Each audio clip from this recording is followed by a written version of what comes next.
Have you ever wished you could build a fortress around your heart, a place so secure that no criticism, no rejection, no betrayal could ever breach its walls? Have you ever fantasized about a version of yourself that is completely unshakable, someone who walks through the fire of life without ever getting burned? You might be tired of the silent, gnawing pain that follows you, the ache of disappointment that lives just beneath the surface, even when you're smiling and insisting that everything is fine. You're exhausted from the performance, from the constant effort of trying to be strong enough, good enough, and resilient enough for a world that seems to demand everything and offer so little security in return. But what if the entire strategy is wrong? What if the very act of building walls is what keeps you trapped inside with the pain? Let me tell you a truth that might be difficult to hear.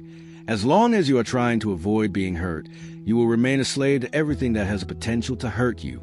As long as you numb yourself, build defenses, and hide your vulnerabilities, you are giving away your power to every careless word, every disappointing action, and every hollow silence that comes your way. This isn't a sign of weakness. It is a fundamental human condition for those who have not yet learned to look within. The great pioneer of depth psychology, Carl Jung, offered a radical perspective on this struggle when he said that we are not defined by what happens to us, but by what we choose to become in response. The key to invulnerability, then, is not in shielding yourself from the world, but in integrating it. True, unshakable strength doesn't come from the absence of pain, but from the courageous and total awareness of who you are, especially in the moments you feel broken. It's about bringing everything you've hidden in the dark out into the light, not so the world can judge it, but so you can finally own it. If you have found your way to this video, it is almost certainly not by accident.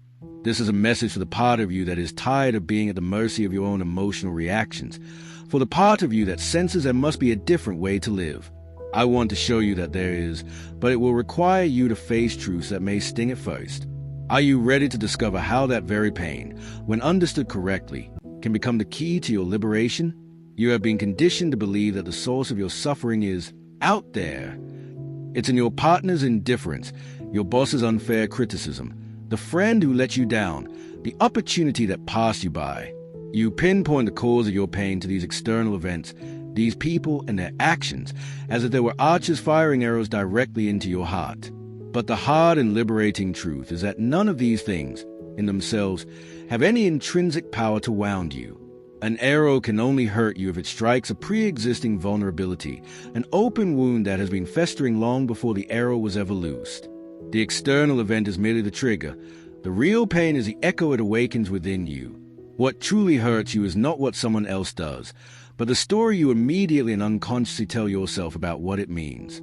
It's the activation of an old trauma you thought you had forgotten, the confirmation of a deep-seated fear that you are not good enough, the stirring of an emptiness you desperately try to fill with external validation. When someone's words cut you deeply, it's because they scrape against an insecurity you've been carrying your whole life. When rejection feels like a catastrophic blow, it's because it lands on an old, unhealed wound of abandonment. Jung's work illuminates this with stunning clarity. The emotional charge of our reactions to the world is a direct reflection of what remains unresolved and unintegrated within our own psyche. This is why two people can experience the exact same event with vastly different outcomes. One person can be fired from a job and see it as a devastating personal failure, a confirmation of their inadequacy, leading to a spiral of depression. Another person can experience the same firing and, after the initial sting, see it as an opportunity for reevaluation, a course correction, a chance to pursue something more aligned with their true self. The event itself was neutral. The difference lay entirely within the internal landscape of each individual. It is never about what happens to you. It is always about where that event lands inside of you. Here we arrive at a profoundly uncomfortable realization. You continue to suffer so intensely because, on a deep, often unconscious level, you still believe you can and should be able to control how the world and the people in it treat you. You operate under the illusion that if you are just kind enough, smart enough, successful enough, or accommodating enough, you will be granted a magical immunity from pain. This is a fool's errand. You are living in a constant state of tension, trying to manage the unmanageable, trying to predict the unpredictable, and trying to prevent the inevitable disappointments that are a natural part of the human experience. Do you truly want to stop being so easily hurt? Then you must abandon the strategy of protecting yourself from hurt. This seems paradoxical, but it is a central key. Your goal should not be more control over the external world, but more consciousness of your internal world. As long as you believe that other people need to change their behavior for you to feel secure, you will remain their emotional hostage. Your freedom is not contingent on them. It is contingent on you. Your liberation begins at the precise moment you understand that nothing from the outside has any power over you unless it finds a corresponding, unhealed resonance within you. And this internal territory, this hidden landscape of the soul, is the only battlefield that truly matters. This is a realm of the unconscious, and it is here that the war for your freedom will be won or lost. The greatest deception you have ever accepted is a belief that you are the rational master of your own life. You believe you are in the driver's seat, making conscious choices, steering your destiny. But for most of us, most of the time, this is a complete illusion. You are not the driver. You are the passenger in a vehicle being driven by forces you don't recognize, on a map you've never seen, toward a destination you didn't choose. You live on autopilot, reacting to life with knee-jerk emotions you don't understand, repeating self-sabotaging patterns you can't seem to break, and feeling waves of anxiety or sadness that seem to come from nowhere. You are not in control because the vast majority of what drives you is hidden from your conscious awareness. Carl Jung articulated this with chilling precision. Until you make the unconscious conscious, it will direct your life and you will call it fate. Read that again. That string of bad luck in your relationships, that inexplicable inability to get ahead in your career, that fate of always being the one who is misunderstood or left behind. It is not fate. It is the invisible hand of your own unconscious, directing the show from behind the curtain. The sudden rage that explodes over a minor inconvenience, the profound sadness that descends on a perfectly fine day, the persistent anxiety that hums beneath the surface of your life. These are not random glitches in your system. They are urgent messages from the submerged parts of your psyche, the parts that you have ignored, repressed, and disowned. Jung referred to this vast, hidden territory as the personal and collective unconscious. It's not just a passive storage unit for forgotten memories. It is a dynamic, living system, a powerful force field of repressed traumas, unfulfilled desires, societal conditioning, and primal fears that you have pushed away because they were too painful or inconvenient to confront. But they did not go away. They simply went underground, where they have been gaining strength and influencing your every thought, feeling, and action ever since. You wonder why a specific tone of voice can completely dismantle your confidence. It's because that tone is unconsciously linked to the voice of a critical parent from your childhood, a memory your conscious mind has forgotten, but your nervous system has recorded with perfect fidelity. You wonder why you keep attracting partners who are emotionally unavailable. It's because your unconscious is trying to resolve an early wound of emotional neglect, recreating the initial scene over and over again in a desperate, futile attempt to finally get it right. You are not choosing these experiences consciously. Your unconscious is choosing them for you, compelling you to repeat the past until you finally have the courage to face it. Jung taught that we cannot change anything until we accept it. Condemnation does not liberate, it oppresses. And what have you been doing for your entire life? Judging your negative emotions, repressing your unacceptable thoughts, and silencing the parts of you that don't fit the neat, tidy image of who you think you should be. The unconscious doesn't care about your social media profile or your carefully constructed persona. Pushing these parts of yourself down doesn't make them disappear. It just forces them to find more insidious and destructive ways to get your attention. They manifest as a toxic relationship you can't seem to leave, the promotion you sabotage at the last minute, the chronic illness that has no clear medical cause, or the free-floating anxiety that poisons your moments of peace. This is not bad luck. This is not fate. This is your own soul, screaming for you to wake up and pay attention to what lies beneath the surface. Do you want to become a person who is no longer perpetually wounded by the world? Then you must stop running from the contents of your own mind. The real work is not building higher walls to keep the world out. It is to become a deep-sea diver, exploring the vast and sometimes terrifying ocean of your own unconscious. As long as you remain a stranger to your own depths, you will be a puppet, your strings pulled by emotions you can't control and impulses you don't understand. The more you try to shield yourself from the pain that comes from the outside, the more you expose yourself to the chaos that is erupting from the inside. There's a way out, but it's not through defense. It's through integration. And this journey is what turns a fragile puppet into a whole and unshakable being. Most people, when faced with a relentless possibility of being hurt, adopt a very logical-seeming strategy. They close down. They construct elaborate emotional fortresses, piece by piece, with bricks of cynicism and mortar of indifference. They learn to wear masks of stoicism and apathy, perfecting a performance of invulnerability. You hear them say things like, "I don't care anymore," or "nothing gets to me," believing this is a declaration of strength. But this is not strength. It is a declaration of fear. Inside these self-made prisons, they are not free from pain. They are marinating in it. The problem was never the feeling of pain itself. The problem is not knowing what you are feeling and why you are feeling it. This profound lack of self-awareness is the source of all emotional fragility. To truly know yourself is the only real armor there is. Jung captured this beautifully when he advised, "Know all the theories, master all the techniques, but when you touch a human soul, be just another human soul." And that tender, complex, vulnerable human soul you've been trying so desperately to hide behind a facade of control and invincibility is crying out to be seen, to be acknowledged by you. Becoming emotionally unshakable has absolutely nothing to do with becoming cold, detached, or numb. It has nothing to do with avoiding conflict, ignoring your pain, or pretending you don't care. The path to true strength is the exact opposite.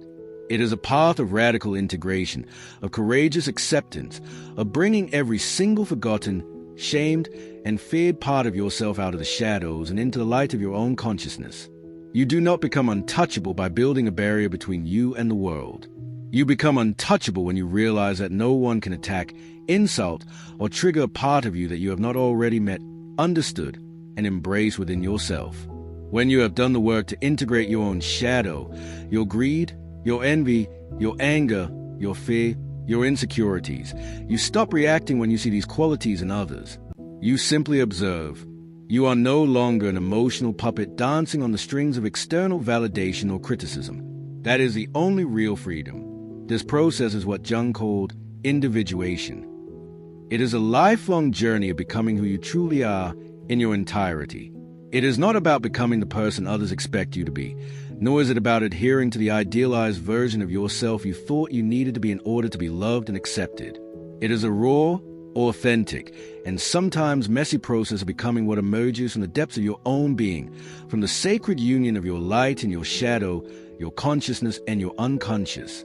Individuation is not a process of perfection, as Jung wisely noted, but a completion. You don't need to become a better person. You just need to become a whole person. And here lies the secret that so many self-help gurus miss entirely. The more you run from your pain, the larger its shadow grows behind you, chasing you down. The more desperately you try not to be affected by the world, the more fragile and thin-skinned you become. But when you turn around and face your own wounds, when you have the courage to look your own demons in the eye, when you accept the totality of who you are, with all that is beautiful and ugly, noble and shameful, then nothing that happens on the outside can ever truly dismantle you. The world loses its power to define you because you have finally defined yourself. This path, however, requires a kind of courage that is rarely celebrated in our society. It is a quiet courage to look inward, the courage to abandon the masks that have kept you safe but small, the courage to finally, truly feel. It is in the heart of the pain itself that the alchemical secret of transformation is hidden. Far from being your enemy, your suffering, when approached with consciousness, becomes a very gateway to the unshakable strength you have been seeking all along. It is time to stop running from it and learn to walk through it. From the moment you were a child, you were taught to see pain as an enemy. You learned that suffering is a sign of weakness, that crying is a form of failure, and that feeling too deeply makes you dangerously vulnerable. And so, you started to run. You built a life around the avoidance of discomfort, developing sophisticated strategies to deny, distract, and numb yourself from the inevitable sorrows of existence. But the more you flee from your suffering, the more relentlessly it pursues you. And worse, it begins to shapeshift. The pain you refuse to feel directly does not simply vanish. It metastasizes. Unacknowledged pain disguises itself as chronic anxiety, as inexplicable rage, as a deep and pervasive apathy that leaches the color from your life. It becomes a boredom you can't escape, the self-destructive impulses you don't understand, the addiction that promises relief but delivers only a deeper prison. Ignored pain doesn't disappear. It just digs subterranean tunnels throughout your psyche until one day, seemingly without warning, the entire structure of your life collapses from within. Jung had a radically different and more profound understanding of suffering. He saw it not as a malfunction, but as a messenger from the soul. He viewed pain as the alarm system of the unconscious, the very language that your deeper self, the totality of who you are, uses to get the attention of your small, stubborn ego. He famously said, "Depression is like a lady in black. If she appears, don't shoo her away. Invite her in, offer her a seat, treat her as a guest and listen to what she has to say." But you don't listen, do you? You turn up the volume on the television, you scroll endlessly through your phone, you pour another drink, you work longer hours. You will do almost anything to avoid sitting in silence with that lady in black and asking her the one question that could save you. What are you here to show me? The truth is that your suffering hurts so intensely because you are in a state of civil war with yourself. There is a part of you that knows it is time to grow, to change, to evolve, and there is another part, your ego, that is terrified of change and is desperately clinging to the familiar, even if the familiar is a source of misery. There is something within you that is crying out for profound transformation, but your ego, which is addicted to control and predictability, does everything in its power to suffocate that call. It is in the immense friction between these two opposing forces, the call to grow and the resistance to change, that the fire of your pain is born. Because genuine growth hurts. Letting go of old, limiting beliefs about yourself hurts. Severing ties with people and situations that no longer serve your evolution hurts. Allowing the parts of your identity that are no longer true to die is a painful process. All of this is a form of mourning, an internal and necessary cycle of death and rebirth. But it is only in that space of ruin, in the rubble of your deconstructed ego, that something new and infinitely more authentic can be born. When your certainties crumble, when your defenses are shattered, when the raw pain of your life lays your vulnerability bare, you are finally given the opportunity to see who you really are without the layers of performance and protection. And at that precise point, your suffering becomes sacred. It is a force that brings you to your knees, and in that posture of surrender, you are finally humble before the only power that can truly set you free, your own deeper self. Jung understood this alchemy. He knew that suffering is not a sign that you have failed at life. It is a sign that your life is trying to begin in earnest. Pain is not the end of the road. It is a toll booth at the beginning of the path toward individuation. The tragedy is that most people get to this point, feel the intensity of the fire, and immediately flee. They run back to their distractions, back to their numbness, back to the superficial safety of the life that was slowly killing them. But if you have listened this far, it is because some part of you knows you are ready to walk through that fire. And on the other side of that dark valley, you will not find an absence of feeling, but the presence of an unbreakable wholeness. Few people ever consciously begin the journey of individuation, and fewer still have the tenacity and courage to see it through to its deeper stages. This is because the path does not promise comfort. It offers no easy answers or guarantees. It does not seek to protect your ego. Its very purpose is to dismantle it piece by painful piece. Jung described individuation as a process of becoming who you truly are, but this means, first and foremost, unlearning who you think you are. And that process of disillusionment often hurts more than any external rejection or failure ever could. You begin to realize, with dawning horror and eventual liberation, that so much of what you considered to be you was a carefully constructed illusion. You are not your list of achievements or your history of failures. You are not your collection of traumas, nor are you the likable, respectable, or intimidating image you built to be loved, admired, or feared by others. All of that was a persona, the mask you created in order to survive in a world that conditions us from birth to trade our authenticity for acceptance. But surviving is not the same as living.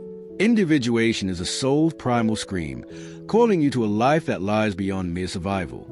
It is a moment when the unconscious begins to forcibly push everything that has been repressed, denied, and distorted into the light of your conscious awareness. The dissolution of the persona is a necessary prerequisite for individuation, Jung wrote, because a persona is merely a mask of collective convenience. In other words, you will have to tear off your own face to discover what lies beneath. It is through this arduous, often terrifying process of stripping away the false that you begin to become truly unshakable. It's not because nothing affects you anymore. It's because you have already walked through the internal hell that the world can only gesture at. You have faced your own inner monsters. You have looked directly into the eyes of your deepest shame, your most profound neediness, your darkest rage, and you have learned to say, I see you. You are a part of me, and you no longer have control over me. It is this internal clarity, this lucidity in the face of your own darkness, that grants you a strength that is utterly independent of external circumstances. You no longer need to be liked by everyone, because you have learned to like yourself. You no longer need to win every argument, because you are secure in your own truth. You no longer need to perform strength, because you have discovered an authentic resilience at your very core. The only true emotional armor is not a hard, brittle shell on the outside. It is a solid, integrated core on the inside. It is a conscious integration of all your disparate parts, the good, the bad, the beautiful, the ugly, into a center of awareness that remains steady even as the storms of life rage around you. You may still feel pain, but the pain no longer shatters you. You may be hurt, but you no longer lose your sense of self in the hurt. This is because you have made the fundamental shift from being a reactive creature, tossed about by every wave, to a whole being who has learned to inhabit the depths. But this depth comes at a price, and that price is often a form of loneliness. It's not because you will be physically alone, but because very few people will be able to accompany you on this journey into your own interior. Most people are still living on the surface, trapped in their personas, terrified of feeling what you are now learning to embrace. When you begin to liberate yourself from these superficial games, you will inevitably create distance. But this is not the distance of arrogance or rejection. It is a distance of maturation. You are not pushing people away out of pride. You are simply no longer able to fit into the small, confining boxes where you once sit alongside them.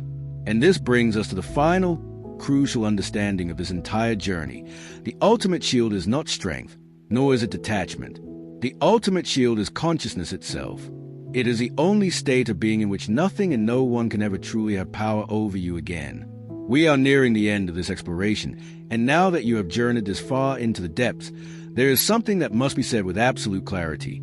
Nothing, no technique, no philosophy, no defense mechanism will ever shield you from the suffering caused by the external world as long as you remain unconscious of the world that exists within you. The careless word will continue to cut, the rejections will continue to sting, and the losses will continue to bring you to your knees, until the day you finally awaken. An awakening is not a mystical, one-time event.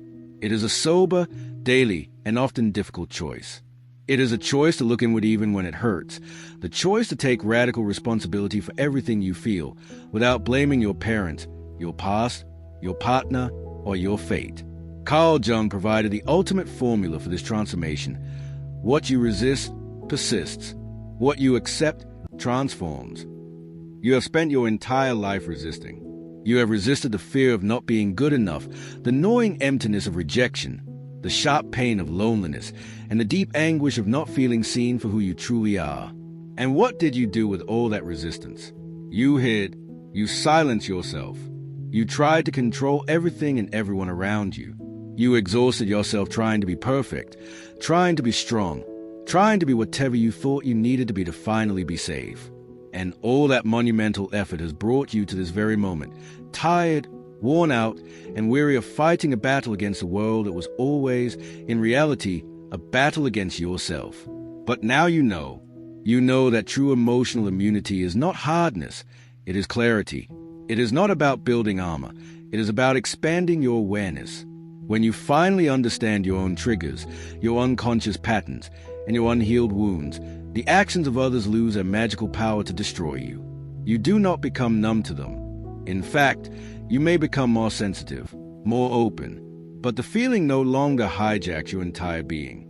You can feel the sting of criticism, but you no longer drown in a sea of shame. You can feel the ache of loss, but you no longer lose your own center. And this changes everything.